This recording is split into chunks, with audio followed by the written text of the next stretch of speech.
আমি এখন মাননীয় সদস্য জনাব মোহাম্মদ শাহাবুদ্দিন মৌলভীবাজার 1-কে তার বক্তব্য রাখার আহ্বান জানাচ্ছি। আপনার সময় 5 মিনিট। বিসমিল্লাহির রহমানির রহিম। মাননীয় স্পিকার, আপনাকে ধন্যবাদ। দ্বাদশ জাতীয় সংসদের সূচনা লগ্নে মহামান্য রাষ্ট্রপতি যে ভাষণ দিয়েছিলেন, সেই ভাষণের উপর মাননীয় চিফ হুইপ যে ধন্যবাদ প্রস্তাব এনেছেন, সেই ধন্যবাদ প্রস্তাবের উপর আমাকে আলোচনার সুযোগ দেওয়ার জন্য আপনাকে আবার ধন্যবাদ। মাননীয় স্পিকার, আমার বক্তব্যের শুরুতে আমি শ্রদ্ধার সাথে স্মরণ করছি হাজার বছরের শ্রেষ্ঠ বাঙালি জাতির পিতা বঙ্গবন্ধু শেখ মুজিবুর রহমানকে।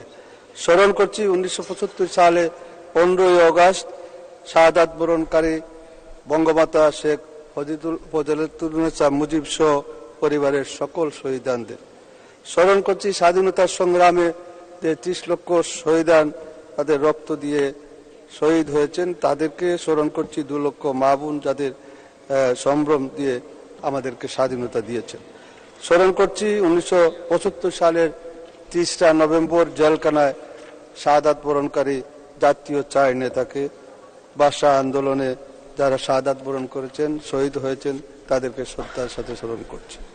মাননীয় স্পিকার, আপনি পরপর 4 বার নির্বাচিত হওয়ায় আপনাকে অভিনন্দন জানাচ্ছি।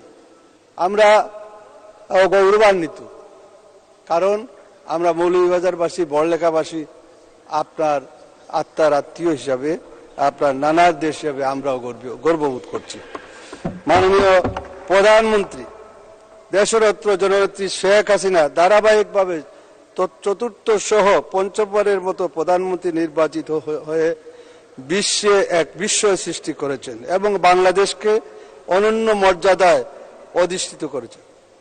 আজ বাংলাদেশ একটি উন্নয়নশীল দেশে পরিণত হয়েছে। ডিজিটাল বাংলাদেশ নির্মাণ করে মাননীয় প্রধানমন্ত্রী লক্ষ্য নির্ধারণ করেছেন 2041 সালে এই দেশকে একটি উন্নত, সমৃদ্ধ, স্মার্ট বাংলাদেশ পরিণত করার। মাননীয় স্পিকার, আজকে আমরা পিছনের দিকে একটু স্মরণ করে দেখতে চাই বিএনপি জামায়াত জোট সরকারের আমলে বাংলাদেশের অবস্থাটা কি ছিল আর আজকে কি হয়েছে। বিএনপি জামাতের সময় বাংলাদেশের মানুষের মাথাপিছু আয় ছিল $470। বর্তমানে বাংলাদেশের মাথাপিছু আয় মানুষের দাঁড়িয়েছে $2,793। শিক্ষার হার ছিল 45%, এখন শিক্ষার হার দাঁড়িয়েছে 85%। তাদের সময় বাজেটের আকার ছিল 70,000 কোটি টাকার। বর্তমানে আওয়ামী লীগ সরকারের আমলে চলতি অর্থ বছরের বাজারের আকার উন্নীত হয়ে দাঁড়িয়েছে 7,61,000 কোটি টাকা। বিদ্যুতের উৎপাদন তাদের আমলে ছিল 3,200 মেগাওয়াট। বর্তমানে বাংলাদেশের বিদ্যুতের উৎপাদন ক্ষমতা 29,787 মেগাওয়াট। শেখ হাসিনার উদ্যোগ গড়ে গড়ে বিদ্যুৎ, আজ আর কেউ অন্ধকারে নেই। বাংলাদেশে আজ গড়ে গড়ে বিদ্যুৎ মানুষ পেয়েছে। বাংলাদেশে আজ সক্ষমতার দিক দিয়ে অনেক দূর এগিয়ে গেছে। বড় বড় মেগা প্রকল্প, নিজস্ব অর্থায়নে পদ্মা ব্রিজ নির্মাণ করা হয়েছে। এছাড়া elevated express way, metro rail, পারমাণবিক বিদ্যুৎ কেন্দ্র, চট্টগ্রামে বঙ্গবন্ধু টানেল, বঙ্গবন্ধু স্যাটেলাইট উৎক্ষেপণ, ঢাকা অত্যাধুনিক বিমানবন্দরের 3য় টানেল নির্মাণ সহ সড়ক ও রেল যোগাযোগের ক্ষেত্রে নতুন নতুন দিগন্ত উন্মোচিত হয়েছে। তাছাড়া গ্রামকে শহরে রূপান্তরিত করার লক্ষ্যে আমার গ্রাম আমার শহরে এর প্রকল্প গ্রহণ করা হয়েছে। ইতিমধ্যে বাংলাদেশের গ্রামীণ জনপদ শহরের সুযোগ সুবিধা বুক করতে শুরু করেছে। মাননীয় স্পিকার, বঙ্গবন্ধুর স্বপ্ন ছিল এদেশের দুঃখী মানুষের মুখে হাসি ফুটানো। বঙ্গবন্ধু সেই সময় পান নাই।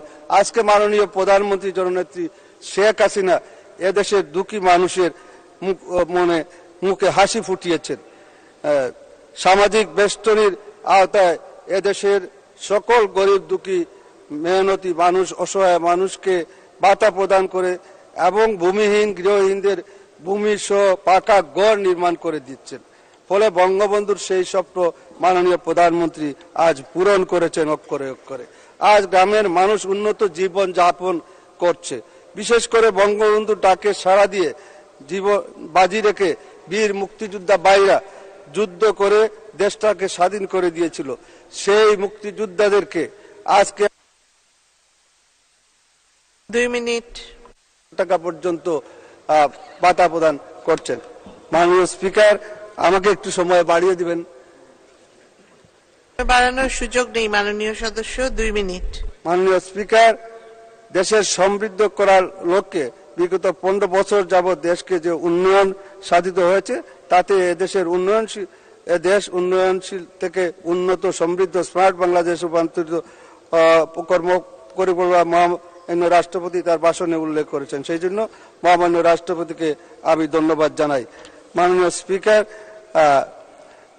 জাতির পিতার নামে আমার মৌলভীবাজার জেলা জুড়ি উপজেলা লাঠিটিলা বঙ্গবন্ধু শেখ মুজিব সাফারি পার্ক নির্মাণের প্রকল্প মাননীয় প্রধানমন্ত্রী একনেক সভায় পাশ করে দিয়েছেন। সেই জন্য মাননীয় প্রধানমন্ত্রীকে আমি আন্তরিকভাবে ধন্যবাদ ও কৃতজ্ঞতা জানাচ্ছি। এই প্রকল্পের কাজ অতি সত্বর শুরু করার জন্য আমি মাননীয় পরিবেশ বন ও জলবায়ু পরিবর্তন মন্ত্রীর দৃষ্টি আকর্ষণ করছি।